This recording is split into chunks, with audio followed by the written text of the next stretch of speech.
네, 안녕하세요. 닥터 상진입니다. 이번 영상에서는 이제 여드름의 원인, 치료법에 대해서 한번 설명드려 보겠습니다.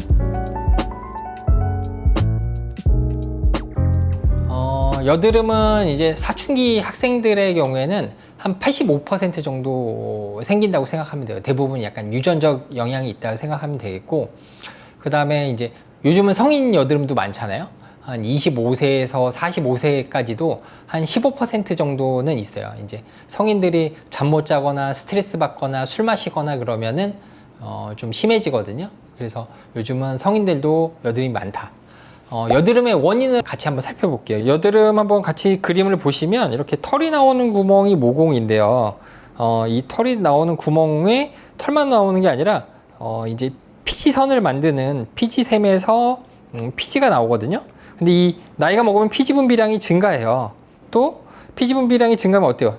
너무 많이 나오기가 힘들어서 쌓이게 되죠. 여기에 쌓이게 되면 염증이 생길 수가 있어요. 그러면은 여기에 처음에는 그냥 이렇게 막혀 있는 상태의 면포였다가 고인물을 썩는다고 여기가 염증으로 변하는 거예요. 염증으로 되면은 여기가 이제 흉터도 생기고 자국도 생기고 하는 거죠. 여드름의 원인을 나눠서 생각을 해보면 이제 4가지가 있는데, 첫 번째는 여기 보면은 각질이 두꺼워지는 거예요. 각질이 잘 안 벗겨져서 각질이 두꺼워지는 경우가 1번. 2번은 여기 있는 피지 분비가 증가한 거, 2번. 세 번째는 이쪽 부분에 여드름균. 우리 이제 피부에 보면 여드름균이 다들 있어요. 그 균이 점점 많아지거나 뭐 하는 거고, 네 번째는 염증이 활성화되는 거죠. 치료법은 원인을 제거하면 돼요. 각질이 두꺼워진 경우에는 각질을 좀 얇게 만들어 주는 거고요.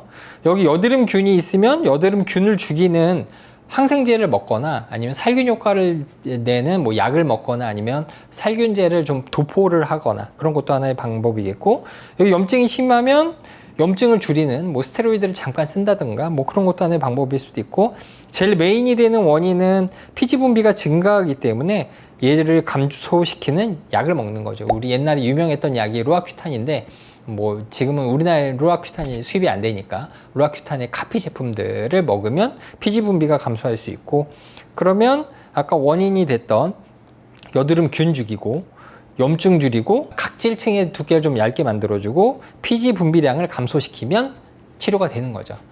이런 치료법들이 첫 번째 단계에서는 일단은 심하지 않다, 내가 이제 좁쌀 여드름만 좀 있다 그러면 연고만 발라도 좋아져요. 연고는 뭐 항생제 연고, 아니면은 살균제 연고, 아니면 이제 각질층을 얇게 만들어주는 연고가 있는데, 항생제 연고는 별로 권하지는 않아요. 이제 뭐 좁쌀 여드름이 좋아지려면 일단은 과각질이 얇아져야겠죠. 각질이 얇아지려면 부드럽게 만드는 각질 연화제 성분, 비타민 A 성분이 들어가 있는 게 좋고요. 그 다음에 두 번째 살균제, 여기에 있는 여드름균을 죽일 수 있는 게 좋은데, 그것의 대표적으로 유명한 제품은 이제 에피듀오겔을 저녁에 한 번 발라주면 좁쌀 여드름이라든지 화농성 여드름이 어느 정도 효과가 있어요. 대신에 매일 꾸준히 발라줘야 돼요. 항생제는 이제 한 3달까지는 먹어볼 수 있어요. 이제 독시나 미노신 뭐 이런 걸 먹게 되는데, 이거를 뭐 1년, 2년 이렇게 먹을 수는 없어요. 항생제 내성이 생기고. 세 번째, 피지를 난 말리고 싶다 그러면 이제 피지 감소제, 큐탄 뭐 이런 카피 제품들을 먹으면 피지 감소가 되는데, 처음에는 좀 많이 먹어야 될 수 있어요. 이제 한 60kg 성인 남자 기준으로는 뭐 처음에는 한 3알 정도 먹어볼 수 있겠고, 많이 좋아지면 2알, 1알. 그 다음에 난 이제 치료 안 받아도 좋아질 것 같아, 그러면 이틀에 1알 정도로 줄여서 좀 꾸준히 먹다가 보면은 이제 안 먹어도 되지 않나?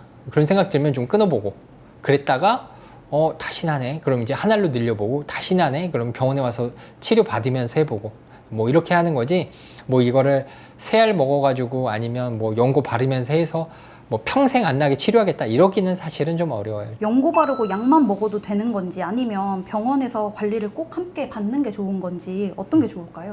그러니까 연고 바르고 아까 에피듀오겔 바르고 큐탄 그런 약들을 충분히 2-3달 먹으면 좋아져요. 그 약만 먹고 약만 발라도 좋아져요. 근데 좋아지는 시간이 좀 걸려요. 2-3달 걸려요. 2-3달 먹으면 꼭 좋아져야 해도 잘 안 믿어요. 한 일주일, 2주일 지나면 아씨 이거 효과 없는데 이거 뭐 괜히 먹는 거 아니야? 괜히 바르는 거 아니야? 이렇게 의심을 하기 때문에 근데 약 먹고 바르는 거는 좀 길게 효과 보는 거에 중요하고요. 병원 와서 관리 받는 거는 한두 달 안에 빨리 효과 보는 거에 좀 집중된다. 그래서 같이 병행하는 게 처음에는 좋고 나중에는 약 먹고 바르는 것만 해도 된다. 이 여드름에도 종류가 많잖아요. 뭐 좁쌀 여드름 있고 염증성 뭐 치료도 완전히 당연히 다 달라지는 거예요? 아니요, 여드름의 종류는 다르지 않아요. 이건 약간 이렇게 시기적으로 보는 거예요. 처음에는 좁쌀 여드름이 있다가 좁쌀 여드름이 이제 막히면서 염증이 생기면 화농성 여드름이 되는 거지. 그리고 얼굴에 보면은 물론 좁쌀 여드름만 있는 사람이 있지만 약간 그게 여드름이 진행이 되면 좁쌀 여드름도 있고 화농성 여드름도 군데군데 있지. 뭐 이게 얘는 좁쌀 여드름, 이 사람은 좁쌀 여드름만 나고 이 사람은 화농성 여드름만 나고 이런 거는 아니에요. 이런 건 아니고 좁쌀 여드름이 있는 사람은 당연히 아까 피지를 좀 줄여주거나 피지를 잘 배출시키는 그런 약을 먹거나 연고를 바르는 게 도움이 되겠고요. 나는 좁쌀 여드름까지는 괜찮아. 그건 괜찮은데 빨간 염증이 싫어.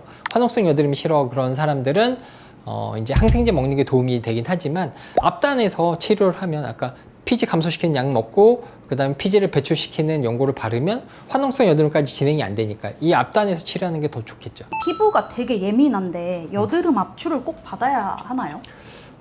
압출하는 건 피부가 예민한 거에는 괜찮은데 뭐 아토피가 있다든지 내가 얼굴이 많이 따갑다든지 하면 관리 받을 때 뭐 압출 말고 뭐 필링을 하거나 이런 거는 좀 문제가 있을 수 있어요. 그래서 그런 분들은 압출만 받아도 되고요.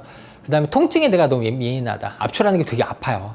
그런 분들은 약을 먹고 바르는 거를 하는데 효과 나오는데 두세 달 걸리니까 믿음을 가지고 두세 달 동안 약 먹고 바르면 그것만으로도 효과는 있어요. 그러면 임산부나 이제 약 복용이 어려운 분들이 계시잖아요. 네. 근데 약 복용 없이도 좋아질 수 있는 치료가 있을까요? 맞아요. 이제 임산부들도 보면 호르몬이 바뀌기 때문에 여드름이 안 나다가 나기도 하거든요. 그러면 압출하는 거 정도는 도움이 되는데 뭐 거기다가 어떤 자극적인 치료를 하는 건 쉽진 않죠. 약 먹는 거 당연히 안 되고 약 바르는 것도 안 되고 압출 말고는 할 수 있는 건 별로 없어요. 여드름이 차라리 이제 출산하고 치료를 본격적으로 하는 게 좋죠. 그러면 보통 여드름 치료가 뭔가 좀 센 느낌이라고 해야 되나? 약간 그런 느낌인데 치료 부작용은 없을까요? 여드름 치료가 센 느낌은 이제 약 때문에 그래요. 보통 약 이제 피지 감소제 설명하면서 그렇게 얘기하거든요. 특히나 이제 여자분들한테 엄마랑 딸이 같이 왔을 때 얘기해요. 이제 약 먹으면 부작용 두 가지 좀 조심해 주세요. 건조해요. 눈 건조하고 입술 건조하니까 갖고 다니면서 계속 발라야 돼요. 씻고 나서 꼭 바디로션 잘 바르세요. 여기까지 뭐 그냥 그런가 보다 하는데 두 번째, 지금 나이가 어리지만 이 약을 언제까지 먹을지 모르니까 알고 있어야 되는 건 약을 끊고 한 달 동안은 임신하면 안 돼요. 이렇게 얘기를 하면 엄마들이 다 놀래요.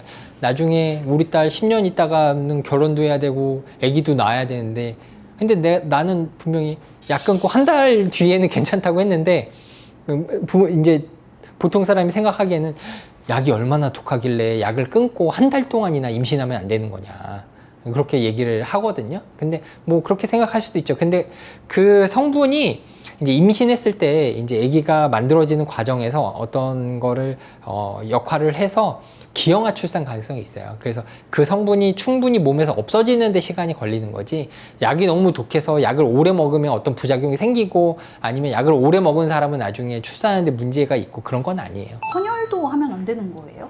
네, 헌혈도 하면 안 돼요. 왜냐면 이제 아까 한 달이라 그러면 꽤 적은 양도 태아에게 영향을 줄 수 있기 때문에 만약에 헌혈이라는 거는 이제 피를 빼서 거기에 성분이 있는 게 뭐 임산부나 뭐 어떤 다른 사람한테도 들어갈 수 있는 거니까 그래서 헌혈하면 안 돼요.